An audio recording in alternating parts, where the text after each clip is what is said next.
coordinated by the ASU University Technology Office. So my name is Fadhil.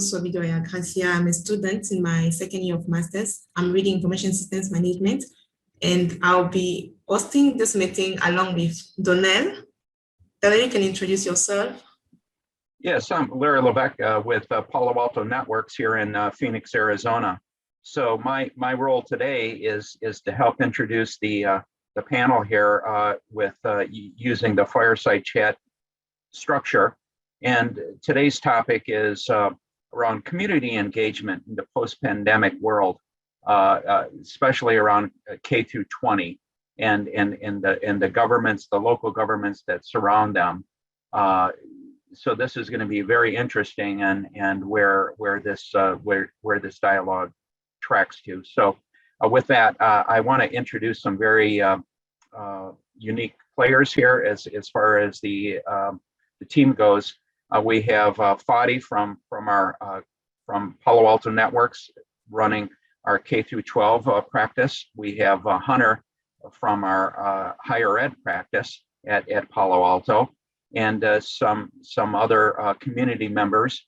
We have Frank from the ACTRA organization here in Phoenix, and then TJ, who is a resident at Director of Operations at mainly the SOC at ASU. So with a unique perspective, we can go ahead and start the dialogue. I think who was going to go first? Was that Fadi?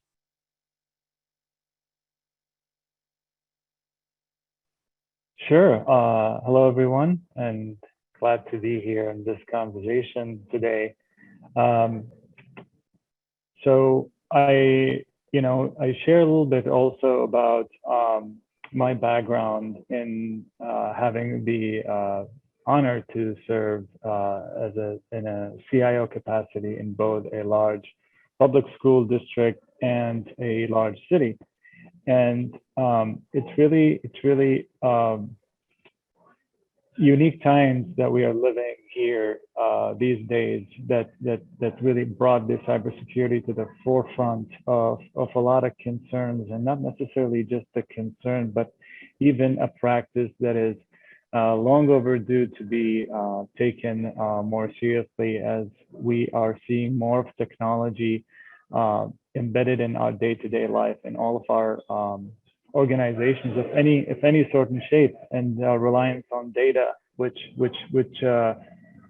makes us talk about two important aspects here: the cybersecurity and the data privacy. And those problems are not necessarily now unique to any organization, regardless of the size, but it also has taken on a nature that is a lot bigger than one organization or one entity or enterprise to handle on their own, which makes us talk about not just the obvious, that everybody is incorporating cybersecurity into their practices and taking that and data privacy seriously, but also now we're seeing that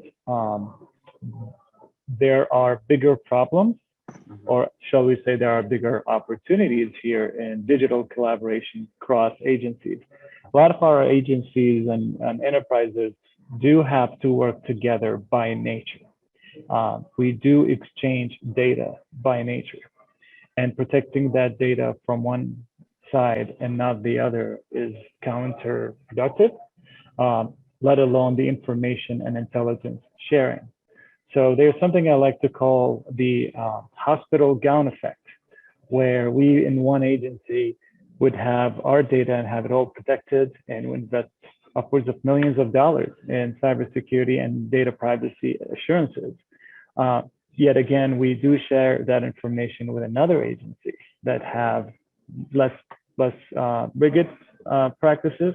So that's where the hospital gown analogy comes in. You're protected up front, but you're quite exposed in the back. And that's the same data that travel across agencies. This is just one example around how big problems cannot be solved without a collaboration and a very strong handshake, not in terms of how the data is traveling and is it protected at the same level, Because when a breach happens, like for example, I'll just reference the blue leaks, and folks can look that up and how that went down. But the blue leaks, in short, these are very important elements and data of identifiable to official personnel. And when the breach happens and the leak happens, no one really cares what angle, like what agency had that breach. What we know is it happened, and that is absolutely not acceptable. So I'm just kicking us off with this argument or this angle of the work and that new necessity of cross-agency collaboration, and I'll yield to my fellow panelists to jump in from their perspective. Hey, Fadi, I'll go next, just since you and I are close to this. Fadi undersells himself a little bit. He was the CIO of Minneapolis Public Schools as well as the city of Minneapolis. I was the CISO for Tulane University and spent 20 years in higher ed before that. And really, we got excited about this conversation because it highlights some things that Fadi and I sort of learned intrinsically along the way, right? I'll give you a story to sort of start this off. Several years ago, 6 or 7 or 8 now, we were working with a company whose name rhymes with Tire Spy, and they had at the time a product that was useful and helpful for us at Tulane, but that threat data that we had was particular to us, and there was no way for us to share that threat data, and that model has completely gone away. This idea of best of breed, I'm going to do simple, or I'm going to do single purpose products to solve to solve single problems, and then manage them in some vast array of consoles, and not sharing that data with our colleagues that are having the same sorts of problems just doesn't scale anymore. And this idea that we've got to look around and see those folks that we interact with. The reason I bring up this other project was because we used their product and we actually tied it to another DNS filtering program, and then shared that data with, actually Arizona State was part of that project. It was a small project, like I said, several years ago now, but we shared that data. And the idea was that if we saw something at our university that was particular to us, it might be valuable to other universities. So that sort of opened the door to how, I started thinking of security as this it takes a village sort of approach. And so today we were really wanting to dig in, where are those areas that we've seen collaboration work? Where are those areas where we can help each other out and share that data without increasing the risk, And in Fadi's analogy around the hospital gown is just great. I mean, the hope is that you have a nurse behind you, tying that thing up when you're going down the hall, so that you're not exposed in that way. So that project that we worked on a few years ago sort of showed some real promise. But now we've gotten to a point where Palo Alto Networks is certainly sharing threat data as part of the Cybersecurity Alliance, among others. And ACTRA is represented on this call, and I'll let Frank here talk in a minute. But ACTRA is doing a lot of that stuff in Arizona. So this idea that let's look around at how we can do security in a way that is community based, and really find those areas where we can collaborate so that we're all better protected. That makes sense. I think that we found that in Arizona and other parts of the country where we're trying to replicate grassroots models for information exchange and collaboration, that it is absolutely impeccably critical that we have that trust that you're talking about. And that can only come from that local level, that engagement, and being able to share. And everybody needs to be at the table. Yet, given the self-interest of the various stakeholders that are key to that, we have to respect certain lanes in the road that protect the privacy while at the same time accomplishing the security. And I'm happy to jump in a little bit, having been asked to share what we're doing in Arizona that I think have some key learning lessons in them as we try to expand this together, both with ASU as well as Palo Alto Networks, in terms of how we can accomplish the task. Certainly AI, machine learning, technology are very, very important components. But as we've seen recently in various breaches, they don't answer all of the questions when we think we have trusted parties exchanging digitally between one another. And that's where we have to expand slightly, and that's the role that ACTRA has sort of targeted. Our origins were part of the FBI InfraGard program, and I was president of that in Arizona for 4 terms. And what we learned was that we were not getting actionable information shared either way at that time. And as a result, spawned separately, owned by those who owned the data in the sense of control, ACTRA came into being. We have as member organizations 16 designated DHS critical sectors represented, all the way from nuclear power to utilities to everything else. We have academic institutions, organizations ranging from Fortune 50 to mid-market, and state and local government entities across multiple states. We empower our member organizations to empower themselves to respond to the threat. So the decisions they make of what they want to share, how they want to share it, comes from those who own the data, and they can therefore determine how to accomplish that. While we encourage the sharing, it's their determination if they want to share directly with agencies and or share with anonymity. What we are really trying to do is to provide a value proposition that allows to bridge the private-public partnership along with law enforcement and intelligence through a tested and most simply trusted structure. And how we accomplish that is sort of the secret sauce that we'll share and talk a little bit about, hopefully setting the foundation from some other areas that Palo Alto has experienced in other parts of the country in contrast.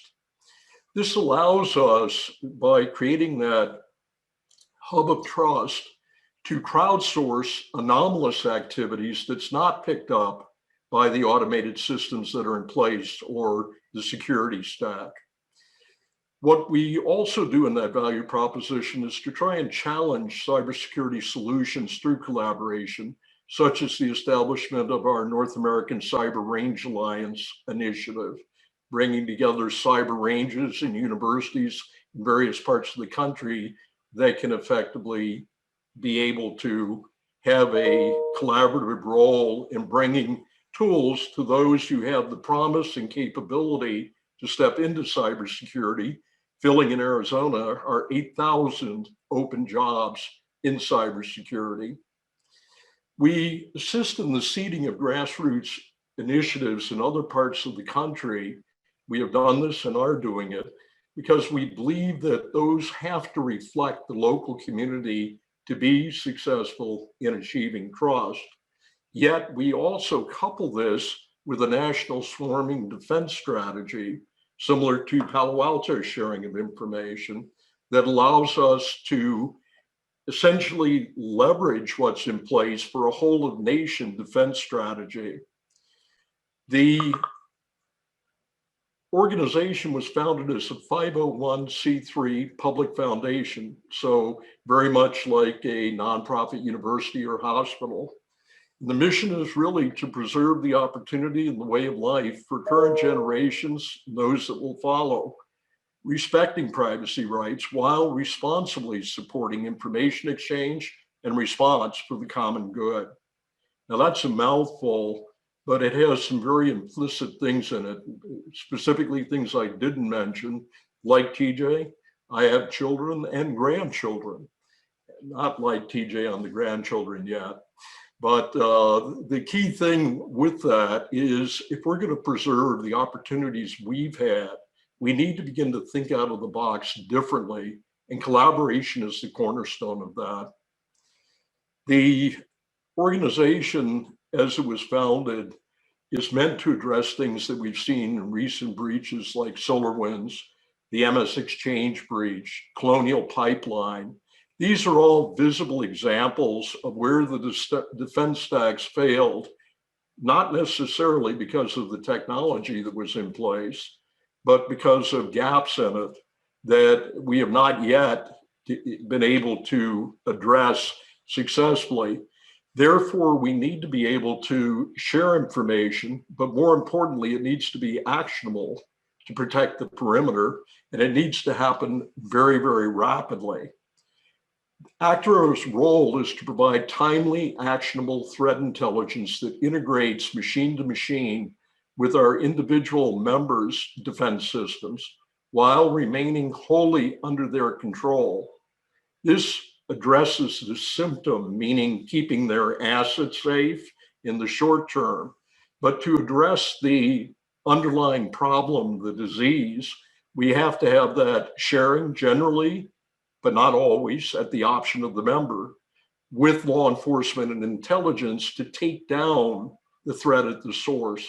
A great example of that recently was the FBI's elimination of the Mirai botnet, as an example. And we are seeing other things coming with aggressive actions in our international partners and others. We accomplish this through members crowdsourcing and sharing anomalous activity not caught by the security appliances today, where artificial intelligence, machine learning, or other areas simply can't pick out things like a supply chain risk from a trusted partner at the present time, until you get to the exfiltration of data, et cetera. So the whole key is that the people, processes, and technology that we have put in place really focuses on privacy by design, which is a big part of this conference and what excites me. What we found were there were three pillars to make this successful. One, you have to have a culture of trust. Without that culture of trust, the technology, which is the second pillar, and the workforce development that goes with it, simply will not allow for the exchange and response on a timely basis to the threat, given the way that adversaries pivot and can adapt. The major studies that provide more information on what we do, you can find by Googling Johns Hopkins University Applied Physics Lab. They did a major study on ACTRA, and also New America did a major study on ACTRA. In fact, two in which we were mentioned, but one which really does a deep dive. I want to relate this, though, before going back to everybody else, very quickly to our topic today, which is really K-12. And to me, that's the immediate focus and the need, and we've seen that over the pandemic year. But at the same time, smaller government entities and others are also suffering the same problems, as is SMB.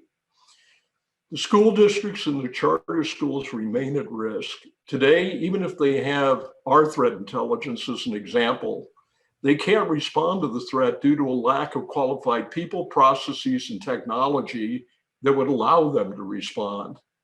The questions they have to address to achieve this are to adopt automation and integrated solutions wherever possible, because the lift is too great without those kind of solutions, the kind that Palo Alto, as an example, delivers to the table.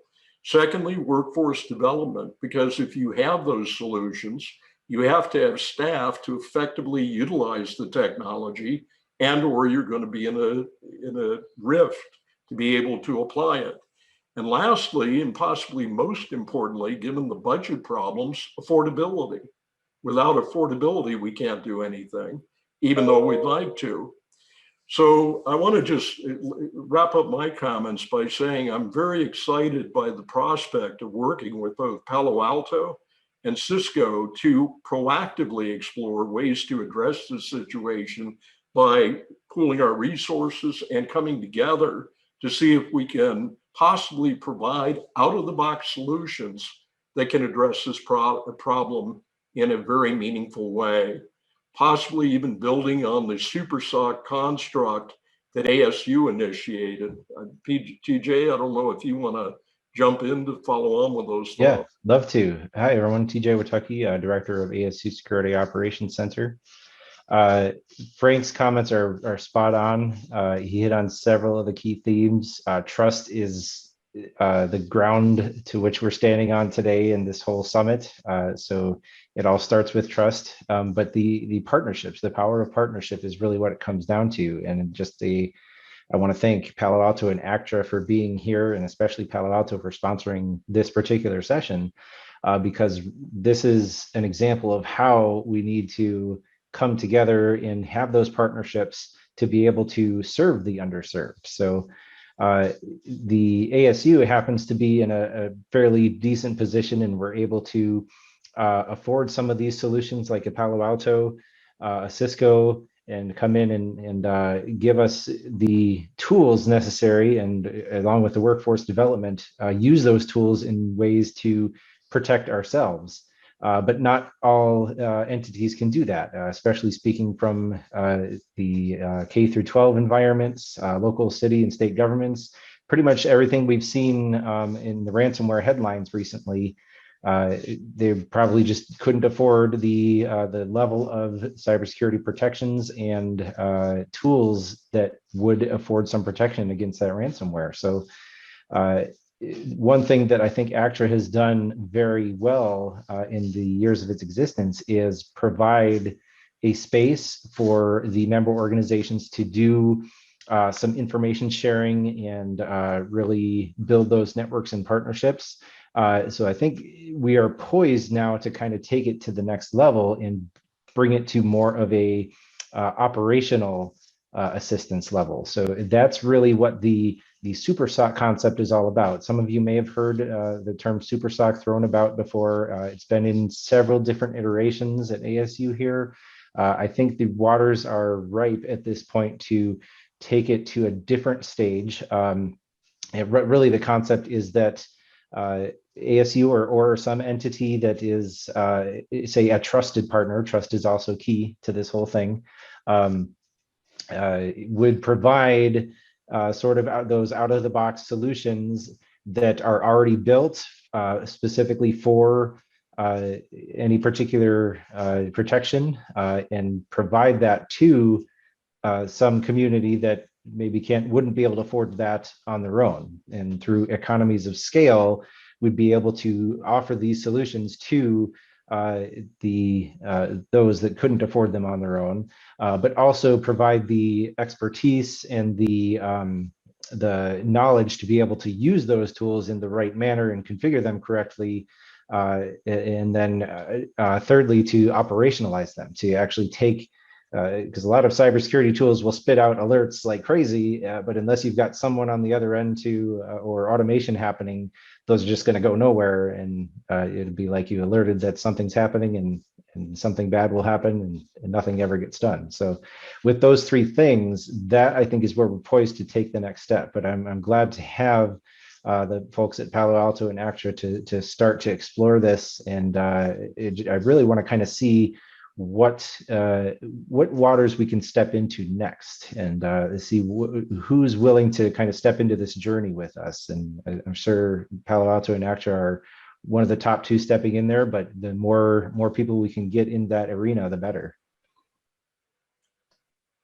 Yeah. Cybersecurity, we always have to be careful of where we're stepping and what we step in. That's right. Yeah, I like to also kind of spin this a little bit more into not necessarily a reactive mode to the landscape and the world we live in today, but more into a positive angle. This is not necessarily to react to the threat, but also this is enabling digital government. This is enablement of education. This is enablement of the use of technology. And I like when we come to talk about the word trust here. So to have the public and have the people and the stakeholders we serve feel comfortable to engage us on a digital level, is important, and that is the trust coming from their end. I would not send my kids to a swimming pool that doesn't have a lifeguard. And that's what we're doing with education, K through 20. You know, we're engaging in the digital world. And, you know, back in the day, people were saying like education should help kids learn how to balance a checkbook, or, you know, teach them about credit cards. Well, digital citizenship is that new version of that. You know, the world we live in is a digital world, and we cannot send them out there without teaching them about it, educating them about it, and even go the extra level and teaching them how they can be part of that promising workforce, let alone that our practices internally have to have that these elements in place in security and privacy. So the stakeholders are comfortable engaging with us on a digital level. When it comes to the other ABCs that I've come to learn, it really comes down to the bottom line. Like at the minimum is the idea of sharing, and at the top is the idea of automation. So and some colleagues tell me that I should copyright that term, but I call it cyber carpet bombing, where, you know, regionally we had one district 20 miles south gets hit with one vulnerability, and it's something that is normal in the K-12. People don't necessarily think about it that way. And they went one district after the other, like a domino effect. And, you know, the bad actors are sharing all kinds of information on the dark web, and they're doing it also for money. And the good guys, us, are not exactly sharing the information. It doesn't take, you know, a whole lot of investment other than coming to the table. And those are the ways that we can stop things like cyber carpet bombing. You know, some of the districts in the region were able to avoid it because, you know, a few CIOs knew each other, and they picked up the phone and say, hey, do you have such and such? And they say, yes, well, plug that right away. Here's how you can do it. And you can interrupt that. So the idea of sharing comes down to creating centers of gravity where leaders can come together and share the information in a non-tasking manner. And that's where the idea of automation comes in really strong. To automate the ingestion of this information, and automate the acting on it, and automate the sharing of it, which brings me to Frank's point, you know, people process tools or people process technology. The technology is there, to be honestly. And you know, when we look at, for example, when talking about like Palo Alto and Palo Alto's involvement in it, our platform has the tools that do that effectively, state of the art, all the way up to the sharing and all the way up to automating the threat ingestion and acting on that threat. The magic element or the important, you know, piece of that cauldron, of that concoction, comes down to the idea of people. Having those conversations and working with each other, putting joint policies in place, not necessarily just policies internally to data, but agencies come together and say, this is our theory of action when it comes to data. This is our theory of action when it comes to adoption of systems that do deal with private and critical information. And even going as far as like, hey, you know, I might need to work with the National Guard during a breach or two. I may need to connect with my local FBI or DHS, or you know, resort to consortiums or centers of gravity and do this tabletop exercise. And a lot of folks are really surprised what they find out when they do those tabletop exercises. Like one of the things that stand up the most, people like, oh, we really, you know, dealing with the first few hours, some of the most critical elements do tend to be also communication. How are we communicating? How are we communicating internally? How are we communicating to the stakeholders? How are we communicating with the media? And that is not just the technology aspect, as we said, it's the people aspect, but this time it's from the stakeholders' perspective, which is protecting the trust. A tiny breach may not result in a whole lot of damage, but the trust, that is something that you cannot quantify technology-wise. For example, and I'm also like want to hear the higher ed perspective of that. But for the K-12, we talk about, we may spend a lot of money with our academics and even the image of our district, enrollment-wise, and it takes a tiny breach to take that trust away, and that is something that even cyber insurance cannot reimburse you for. Yeah, let's you hit on a couple of topics that are great there, Fadi. I think let's just be honest with ourselves. In the K-12 world, just like in the higher ed world, there are far too many opportunities for risk. There are far too many computers, endpoints, IoT devices. There's far too much infrastructure, all of it to be supported by what any other industry would consider a skeleton staff. I was a little bit late getting to this meeting because I was coming from another meeting, and one of the themes of that meeting was around how do you take a security team of 5 people and manage 25 or 30 or 40,000 users? Because that's what we see in higher ed all the time. And I'm sure TJ can give you some more stories about that. But the things that we were trying to figure out in that meeting is like, how do we as Palo Alto Networks really support the mission? And a huge part of that is understanding of what those challenges are. During the pandemic, that challenge became remote access. We've all had to go through that sort of series of changes or thought exercises around doing remote access.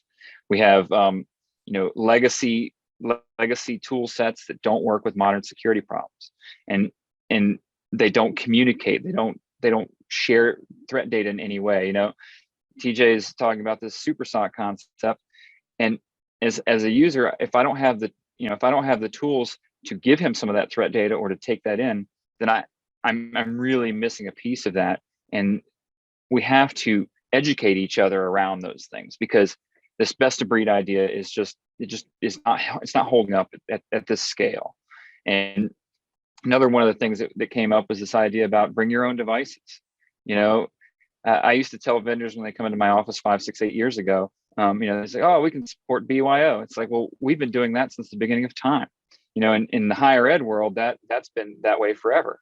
In the K-12 world, you had some faculty and staff bringing devices into the office, but now you're also supporting thousands of Chromebooks or thousands of tablets. So how do you manage all of that with the staff you have, and how do you reduce that risk exposure? The only way to do that is through building these partnerships. I'll give one quick example, then I'll cede the floor. When I was at Tulane, we only had tabletops around hurricane preparedness, because as you'd expect in New Orleans, every time a hurricane comes anywhere near Louisiana, we have to fret about it. I got to sleep in my office a few times for several days because of this. So I'm deeply affected by hurricanes. But we only did tabletops around the hurricanes. Well, they brought me to the table because I happened to be at the time have some oversight for our law enforcement IT. It was just something I picked up as part of my CISO role. Long story, but I had an opportunity to sit at the table, and so I was talking about law enforcement technology in this context, but I was also talking about why aren't we doing tabletops for cyber risks? Because a hurricane can cost us $500 million in damage. We could lose students over it. We could have all sorts of fallout from that, and we have to come together as a community to respond to that. This is no different than a ransomware attack that holds your entire student information system hostage. We've got to have relationships in place, and in some ways, more importantly, have a plan in place for who are we going to call when something happens, or how are we going to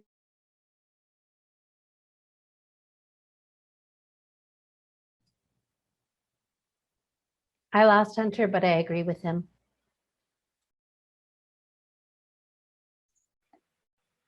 Hunter's now frozen. Frank, did you have something you wanted to say? All right, moving on. There he is. Are you okay, Hunter? I'm good. Sorry about that network weirdness, as you can expect. I'll end with this. We've got, or I'll seed with this. We've got to build these relationships, and we've got to have these plans in place.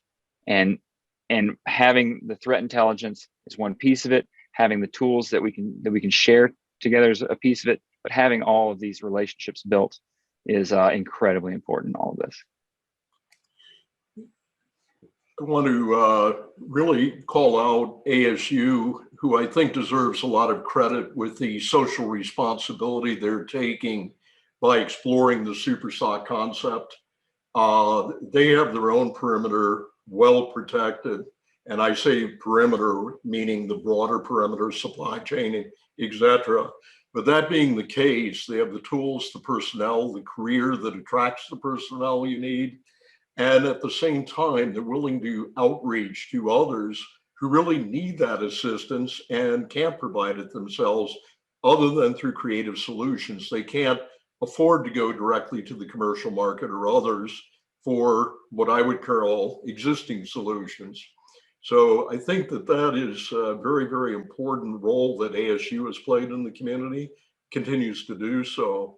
The one thing that I want to bring up, because I really want to play a little bit on Hunter and Fadi's comments, and that is to bring up the fact that we have a new administration in Washington, if anybody hasn't heard.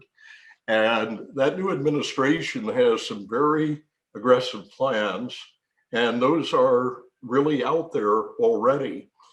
The key players have already been identified by the Biden administration, and they are in place. The interesting part, there are two common elements to all of the key players that have been put in, whether in the White House or in the Department of Homeland Security or NSA. And that is a common NSA fraternity and background, because they all come out of very strong NSA backgrounds. They also were all instrumental in, engaged in, or accepting of the Solarium cyberspace report, which reported out about a year ago and was dwarfed by the pandemic, or it would have been big news. So that provides a general playbook or game plan that's been adopted by the Biden administration if you take a look at what is rolling out presently. The actions of executive orders were referred to be based on the fact that we had these massive attacks, such as Microsoft's breach, etc. And they were simply responding to that. But how you have an 88,000 word executive order in a period of a week in response to that, I think that's called the justification for moving in the direction more rapidly. Fear, greed, they remain major motivators, always will. But I think that what we're missing in that, four main areas are going to define the balance between privacy and security. Number one, you have the White House with the new Office of National Cyber Director, which has the oversight and budgetary authority. And that's Chris Inglis, who was appointed. And he comes out of that same NSA and family that was around the Solarium report. Secondly, you have phenomenal budgetary awards to CISA, Cybersecurity Infrastructure and Security Administration, formerly the infrastructure side of DHS. And they have allocations and significantly increased authority. Then you have the emergence of the new national transparency laws that are presently being debated by Congress and are at a point where that appeared this morning on the national news.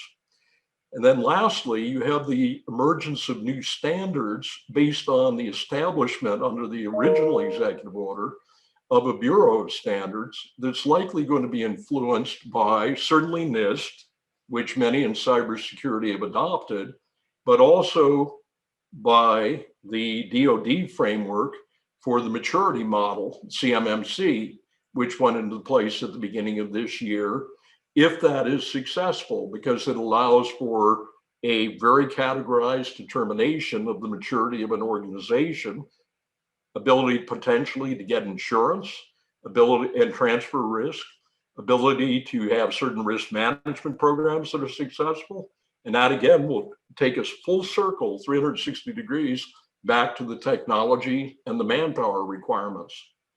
So I think we're at a point that is very pivotal, and one where the intellectual capacity on this line today, among this panel, is going to be tested and need to be tested to make sure that the significant dollars and the aggressive timeline focus on the balance between privacy and security. We need to remember that most of the recent compromises were not identified by government, but rather by private sector working collaboratively with government, and that the sources of those were open source intelligence coming from various automated systems and non-automated systems. So if we are going to be successful, I hope we learn from the lessons of history, the lessons of the past, that a decentralized structure that can rapidly respond and pivot has proven historically, and I believe in the future, to be the most effective, whether it's based on AI, machine learning, or human interaction based on trust. Sorry, but you got me on my pulpit.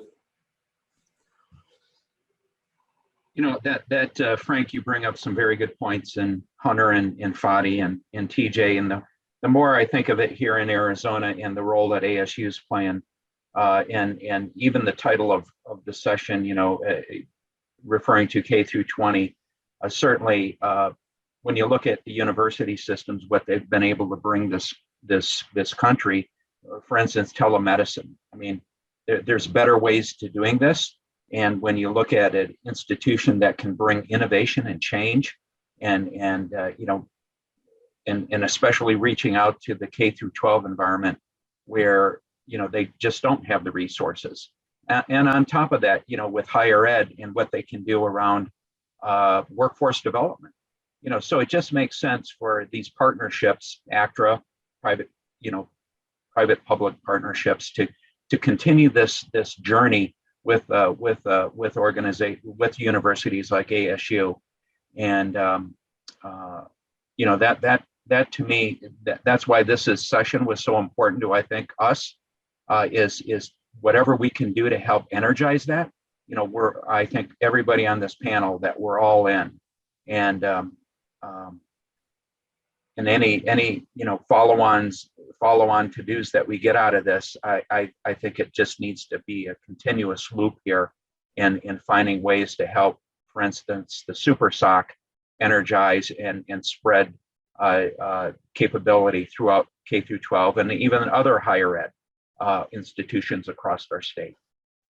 Energize is the perfect word for that. That's really what we need to do. Energize, accelerate as a higher ed institution. Frank mentioned 8,000 cybersecurity positions in Arizona. I feel like ASU needs 8,000, but that's a different story.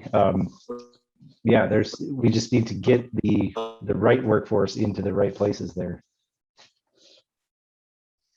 Yeah, just one last thought on that. You know, Fadi and I have had many conversations about this. But what my view of the world is, and certainly our approach, is that we need to help you guys work towards your mission. Your mission is not security. That's just something that's part of it. Your mission is, you know, education. Your mission is, you know, providing privacy for your students and faculty and staff. We need to provide those tools that can help you achieve that mission as easily as possible and actually move the needle and reduce the risk. And a part of that approach is things like the super SOC idea, where you can pool resources and really work to meet the mission. So I always orient myself around that, and I think that helps you know, figure out how we need to approach this. Yeah, I kind of in our last 2 minutes also want to highlight that this is, you know, great point, Hunter. You know, when you're making this is about the mission, not necessarily only about cybersecurity and whatnot. But we're seeing also some good movement around solving problems that long have existed, but now we're seeing collaboration across agencies to tackle them. For example, the connectivity issue or the equity or the digital equity issue, the haves and have-nots, or don't have as much as equal.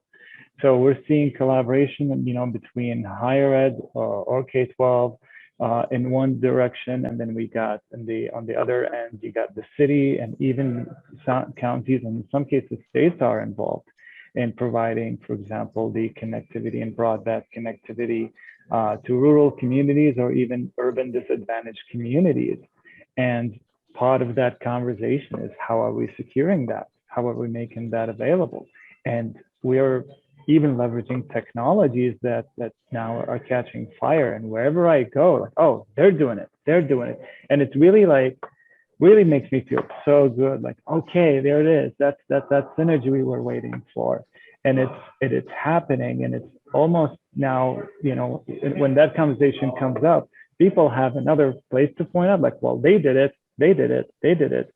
So it's going in that direction in a beautiful way. And I'm very optimistic about solving these big problems when agencies and institutions come together to do that. Awesome. And I think that's we're right at the mark. Appreciate the teamwork here. Appreciate ASU hosting us. And we look forward to working on some initiatives in the future. Thank you. Thanks, everybody. Thank you so much. I'll just put in the chat the link to the survey. Please give us, fill it so that you give us comments on how we can improve next time. And at this point, I think we can rejoin the main group to wrap up this summit. Thank you so much to all our speakers for this. Okay, thank you all. Discussion. Thank Aloha. Thank you. Mahalo. Thank you. Thank you.